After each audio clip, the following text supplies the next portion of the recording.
மகாநதி அடுத்த வார எபிசோட்ல என்ன நடக்க போகுது அப்படிங்கிறத பார்க்கலாம். ஏற்கனவே பார்த்தீங்கன்னா காவேரி வீட்டுக்கு கூட்டிகிட்டு வந்திருப்பாங்க. இந்த விஷயத்தினால வீட்டில் உள்ள எல்லாமே சோகமாக இருப்பாங்க.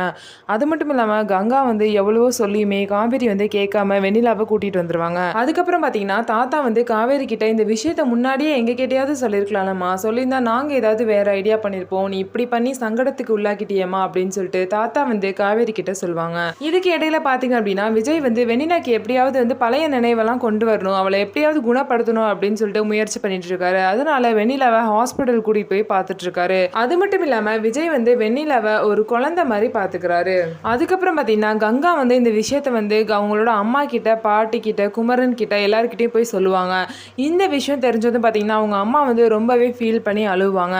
அதுக்கப்புறம் நான் போய் காவேரியை பார்த்துட்டு வரேன் அப்படின்னு சொல்லிட்டு கிளம்புவாங்க. அதுக்கப்புறம் கங்கா பாத்தீங்கன்னா அவங்க அம்மாவை தடுத்து போவேனா அப்படின்னு சொல்லிடுவாங்க. அதனால பாட்டியும் குமரனும் காவேரி பாக்குறதுக்காக போவாங்க. அப்ப காவேரி வீட்டுக்கு போய் பார்க்கும்போது விஜய் பார்த்தீங்கன்னா வெண்ணிலாவு கையை பிடிச்சிட்டு உட்காந்துருப்பாரு. இதை பார்த்ததும் பாட்டிக்கும் குமரனுக்கும் ரொம்பவே ஷாக் ஆயிரும். என்ன இந்த மாதிரி பண்ணிட்டு இருக்காரு விஜய் அப்படின்னு சொல்லிட்டு. அதுக்கப்புறம் பாட்டி விஜய் கிட்ட போய் பேசுவாங்க. விஜய் இவ தான் வெண்ணிலா அப்படின்னு சொல்லிட்டு சொல்லுவாங்க.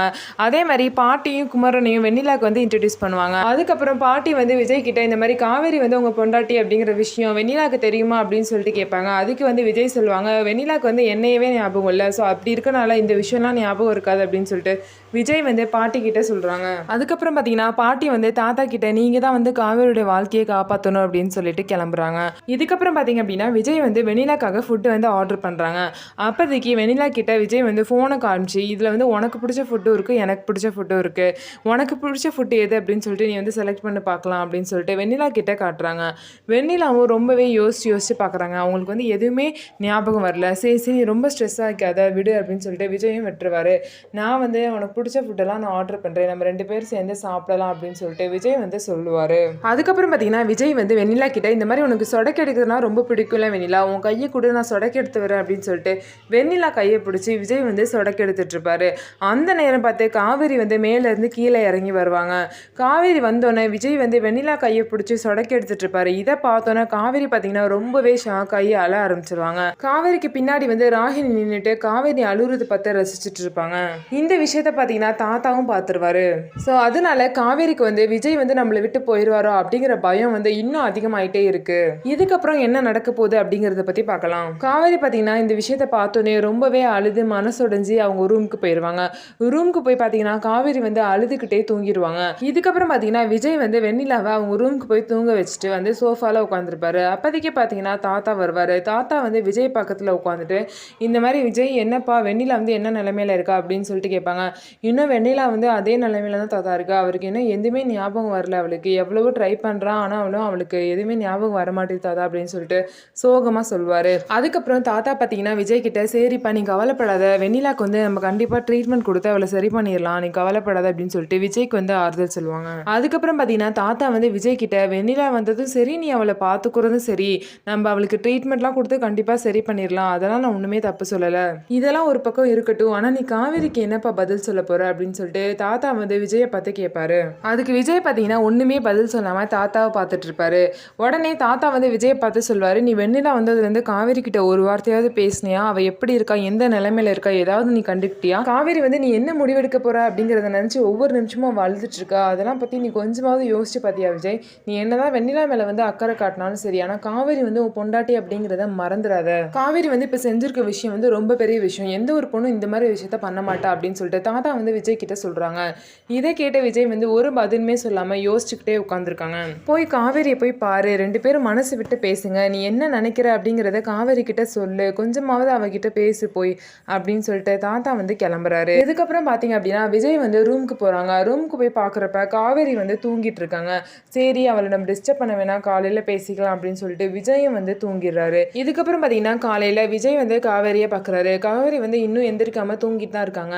தூங்கிட்டு இருக்க காவேரியை பார்த்து விஜய் நீ எனக்கு கிடைச்ச பொக்கிஷம் காவேரி, உன்னை தாண்டி தான் எல்லாமே எனக்கு அப்படின்னு சொல்லிட்டு விஜய் காவேரியை பார்த்து சொல்றாரு. அதுக்கப்புறம் பார்த்தீங்கன்னா விஜய் காவேரியை எழுப்பாம காவேரிக்காக ஒரு லெட்டர் எழுதுறாரு. அந்த லெட்டர்ல பார்த்தீங்கன்னா நீ செஞ்ச விஷயத்த எந்த ஒரு பொண்ணுமே செய்ய மாட்டா காவேரி, அப்படிப்பட்ட ஒரு விஷயத்த நீ பண்ணிருக்க, ஐ லவ் யூ காவேரி, நீ நல்லா தூங்கி ரெஸ்ட் எடு, நான் வெண்ணிலாவை ஹாஸ்பிட்டல் கூட்டிட்டு போறேன் அப்படின்னு அந்த லெட்டர்ல எழுதி வச்சுட்டு விஜய் வெண்ணிலாவை ஹாஸ்பிட்டல் கூட்டிட்டு போவாங்க. விஜய் போனதுக்கு அப்புறம் ராகினி காவேரி ரூமுக்கு வந்து அந்த லெட்டரை எடுத்து படிப்பாங்க. படிச்சுட்டு இந்த ரணகுலத்துலேயும் உங்கள் 2 பேருக்கும் லவ் கேட்குதா அப்படின்னு சொல்லிட்டு அந்த லெட்டரை கிழிச்சு போட்டுட்டு அங்கேருந்து போயிடுவாங்க. அதுக்கப்புறம் பார்த்தீங்க அப்படின்னா காவேரி வந்து நைட்டு நடந்த விஷயத்தெல்லாம் நினச்சி காலையில் எந்திரிச்சு உட்காந்து அழுதுட்டு இருப்பாங்க.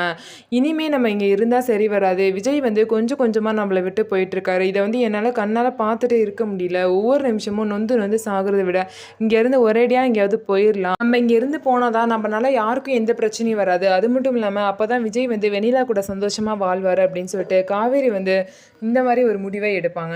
அதுக்கப்புறம் பார்த்தீங்கன்னா காவேரி வந்து விஜய்க்கு ஒரு லெட்டர் எழுதுவாங்க. அந்த லெட்டரில் இந்த மாதிரி நீங்கள் லைஃப்லேயே நினச்சி பார்க்க முடியாத ஒரு விஷயத்த உங்களுக்கு நான் கிஃப்டாக கொடுத்துருக்கேன், இந்த கிஃப்ட்டு உங்களுக்கு கண்டிப்பாக பிடிச்சிருக்குன்னு நினைக்கிறேன் விஜய், அது மட்டும் இல்லாமல் இவங்களை வந்து நீங்கள் நல்லா பார்த்துக்கோங்க, வெண்ணிலா அவங்க கூட இருக்க வரைக்கும் தான் நீங்கள் ரொம்ப சந்தோஷமாக இருக்கீங்க அப்படிங்கிறத நான் இந்த 2 நாளில் புரிஞ்சுக்கிட்டேன். வெண்ணிலாவை வந்து நீங்கள் ஒரு குழந்தை மாதிரி பார்த்துக்கிறீங்க, உங்களை விட வெண்ணிலாவை யாருனாலையும் நல்லா பார்த்துக்க முடியாது, அதனால வெண்ணிலா உங்ககிட்ட இருக்க தான் சரி அப்படின்னு சொல்லிட்டு காவேரி அந்த லெட்டரில் எழுதுவாங்க. இனிமே வந்து நான் இங்கே இருக்கதே சரியாக வராது, அதனால நான் இங்கே இருந்து கிளம்புறேன், என்னை தயவுசெய்து யாருமே தேடாதீங்க அப்படின்னு சொல்லிட்டு அந்த லெட்டரில் எழுதி வச்சுட்டு காவேரி வந்து வீட்டிலேருந்து யாருக்கும் தெரியாமல் கிளம்பிடுவாங்க. காவேரி கிளம்பின விஷயம் வந்து அவங்க அம்மா வீட்லேயும் யாருக்கும் தெரியாது, அதே மாதிரி விஜய் வீட்லேயும் யாருக்கும் தெரியாது. இதுக்கப்புறம் பார்த்தீங்க அப்படின்னா விஜய் வந்து ஹாஸ்பிட்டல் போயிட்டு வீட்டுக்கு வருவாங்க. வீட்டுக்கு வந்துட்டு ரூமுக்கு போய் பார்த்தா அங்கே காவேரி இருக்க மாட்டாங்க. என்ன காவேரி எந்திரிச்சிட்டா போல், எங்கே ஆளையே காணோம், கீழேயும் காணோம் மேலேயும் காணோம் அப்படின்னு சொல்லிட்டு விஜய் வந்து தேடுவார். ஒருவேளை அவங்க அம்மா வீட்டுக்கு எதுவும் போயிருப்பா அப்படின்னு சொல்லிட்டு அந்த லெட்டரை வந்து பார்ப்பாரு. இன்னும் லெட்டரை படிக்கலையா காவேரி அப்படின்னு சொல்லிட்டு விஜய் வந்து நினைப்பாரு. என்ன இது கண் முன்னாடி இருந்து இந்த லெட்டரை படிக்காமல் போயிருக்கா அப்படின்னு சொல்லிட்டு விஜய் வந்து அந்த லெட்டர் கிட்ட போவார். அப்போ தான் தெரியும் விஜய்க்கு வந்து நம்ம எழுதின லெட்டர் இது இல்லை, இது வேற ஏதோ லெட்டர் அப்படின்னு சொல்லிட்டு இந்த லெட்டரை எடுத்து படிப்பார். இந்த லெட்டரை படித்த விஜய் பார்த்தீங்கன்னா கையில் லெட்டரை வச்சுக்கிட்டு தரையில் முட்டி போட்டு அப்படியே மனசொடிஞ்சு ரொம்பவே உருகி அழுதுட்டு இருப்பாரு. என் மனசை புரிஞ்சுக்காம இப்படி பண்ணிட்டு போயிட்டே காவேரி, நீ தாண்டி எனக்கு முக்கியம், அதுக்கப்புறம் தாண்டி எனக்கு எல்லாமே அப்படின்னு சொல்லிட்டு விஜய் வந்து அதை சொல்லி சொல்லி ரொம்பவே அழுதுட்டு இருக்காரு. இப்போ நான் எங்கே போய் உன்னை தேடுவேன், இப்படி என்னை விட்டுட்டு போக உனக்கு எப்படி மனசு வந்துச்சு காவேரி, இதான் நீ என்னை புரிஞ்சுக்கிட்டதா அப்படின்னு சொல்லிட்டு விஜய் வந்து அழுதுகிட்டே காவேரிக்கு வந்து ஃபோன் பண்ணுறாரு. காவேரியோட ஃபோன் பார்த்தீங்கன்னா சுவிட்ச் ஆஃப் அப்படின்னு சொல்லிட்டு வந்துச்சு. விஜய் வந்து என்ன பண்ணுறது இதுக்கப்புறம் அப்படின்னே தெரியாமல் காவேரியை வந்து தேட போகிறாரு. இதுதான் அடுத்த வார எபிசோடில் நடக்க போகிற கதை. நம்ம கதை உங்களுக்கு பிடிச்சிருந்தா நம்ம கதையை லைக் பண்ணிக்கோங்க, அதுக்கப்புறம் நம்மளோட சேனலை சப்ஸ்கிரைப் பண்ணிக்கோங்க.